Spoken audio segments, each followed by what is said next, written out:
All right, this video is just for Jews who don't like Donald Trump, and especially those Jews who say he's anti-Semitic. I mean, I hear it a lot, not just from the fringe media, like the Philadelphia Daily News, where this picture's from, but from the Washington Post, the New York Times, the New York Daily News, everywhere in the mainstream media. They say Trump is a Nazi, a racist, an anti-Semite. So is it true? Like I say, this is a special video just for Jews, especially American liberal Jews. So can everyone else please go watch something that's probably more up your alley? I don't know. What's the least Jewy thing on TV?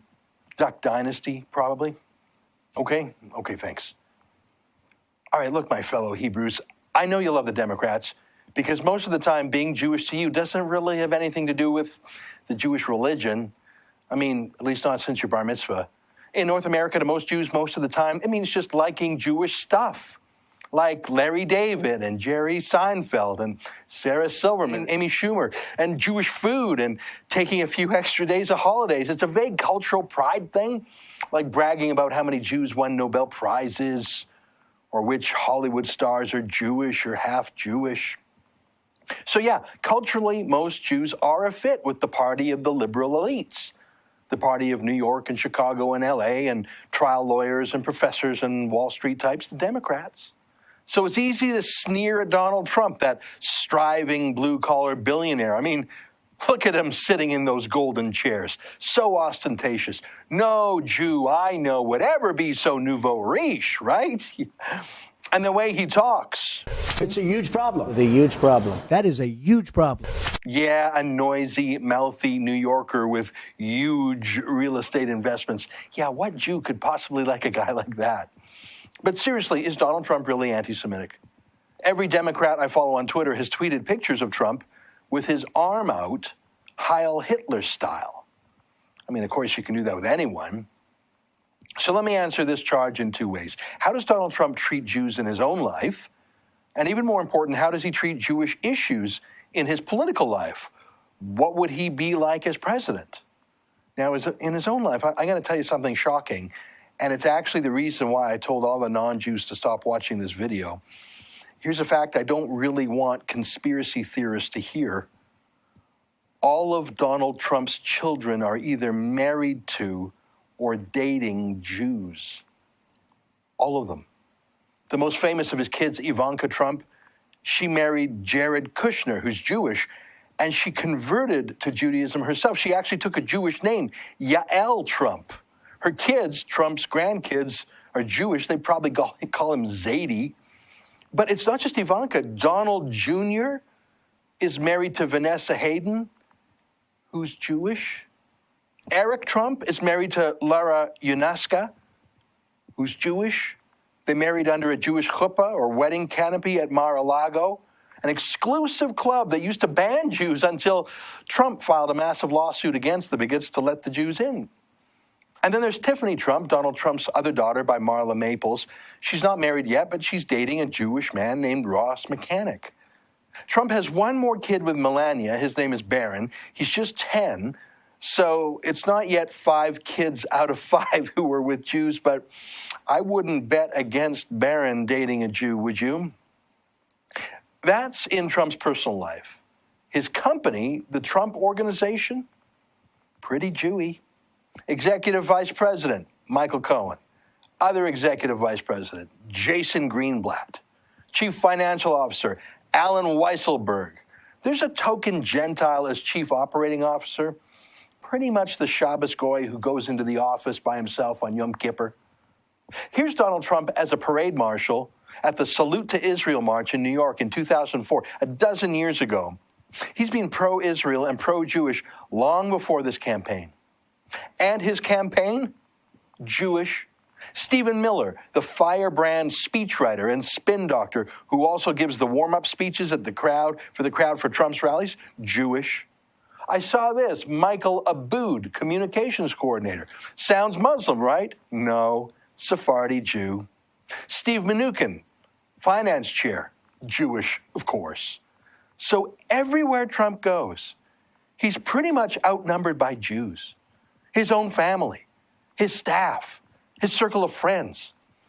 I wonder if he ever feels like he needs a break from us. But still, I don't know. Maybe he is a secret anti-Semite. I mean, Hillary Clinton says he's racist, and she wouldn't lie about that, would she? Well, here's the thing.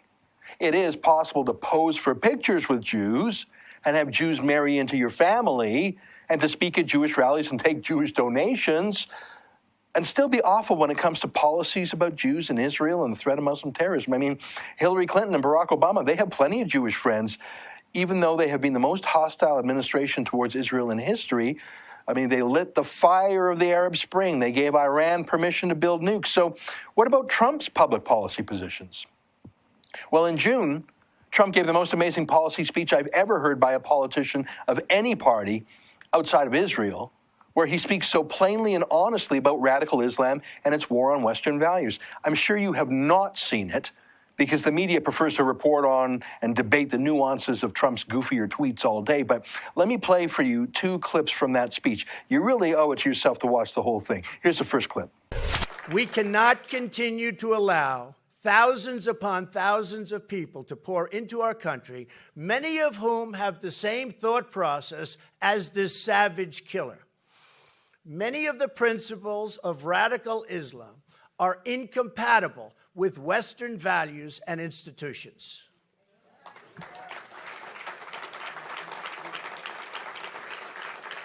Remember this: radical Islam is anti-woman, anti-gay, and anti-American.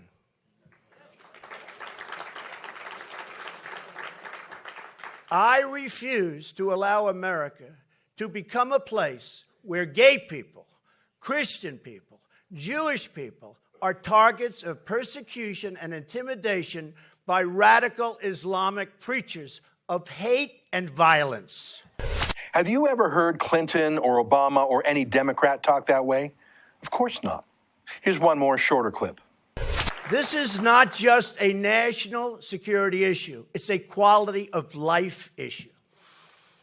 If we want to protect the quality of life for all Americans, women and children, gay and straight, Jews and Christians, and all people, then we need to tell the truth about radical Islam, and we need to do it now.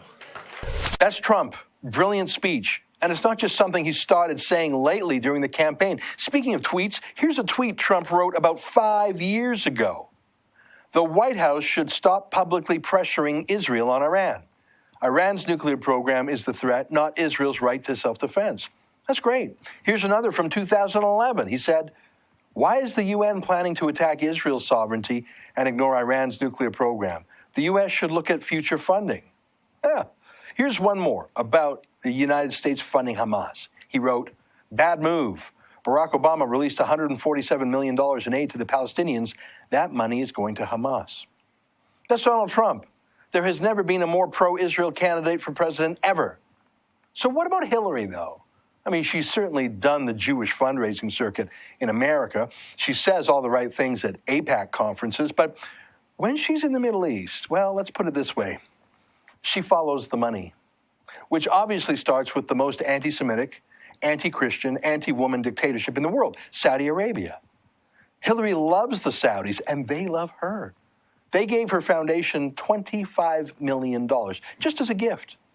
And that's just from the kingdom of Saudi Arabia. Other Saudi sheiks donated to her personally, as did Muslim dictatorships like Kuwait, Qatar, Oman, the United Arab Emirates. Millions of dollars, private gifts to her personal foundation while she was Secretary of State. That's why she kept her email secret, so no one could see the quid pro quo, what was said to the Saudis in return for the money. Clinton's most intimate assistant, Huma Abedin, born in the U.S. but raised in Saudi Arabia, is from a family of Islamic extremists.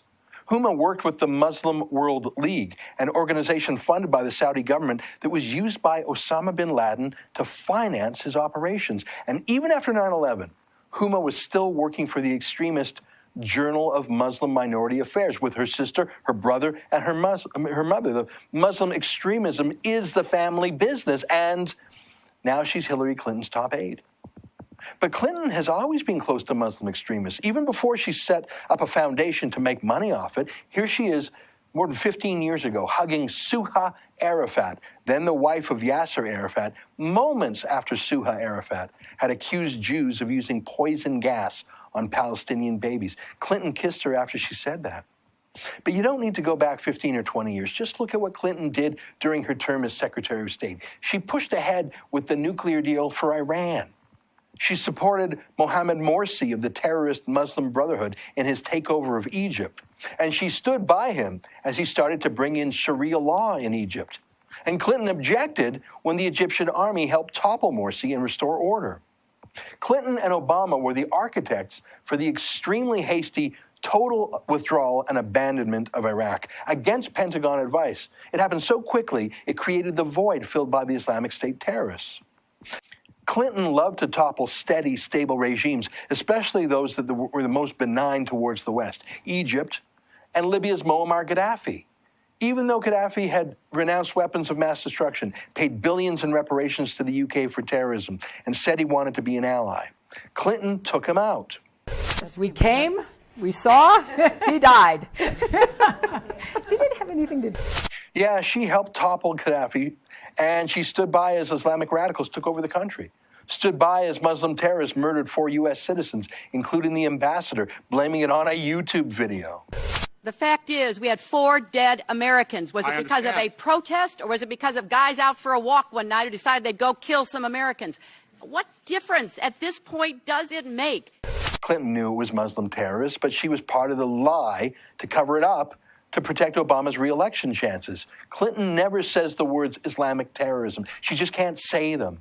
She says the opposite, though, after every Islamic terrorist attack. Here she is. She says, let's be clear, Islam is not our adversary. Muslims are peaceful and tolerant people and have nothing whatsoever to do with terrorism. Really? She wrote that just days after Muslim terrorists killed more than 100 people in Paris. Clinton says Angela Merkel, the German chancellor, who's let in 2 million Muslim men in the past year, she says Merkel is her role model. She says she'd increase the number of Muslim migrants to the United States by 500%. Do you doubt it? So, yeah, Jews, I think it's time to grow up a bit.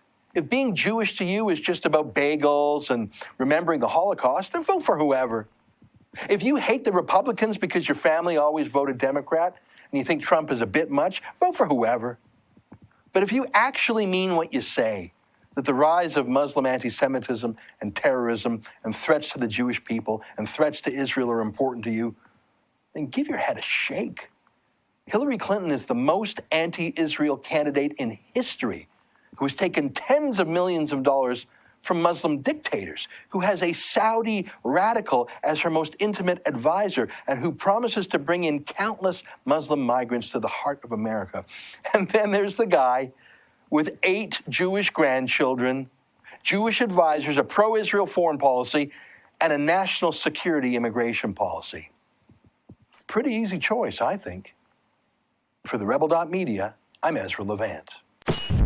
Thanks for watching. Click here to never miss a Rebel update. Want even more of the Rebel? Well, click here to become a premium member.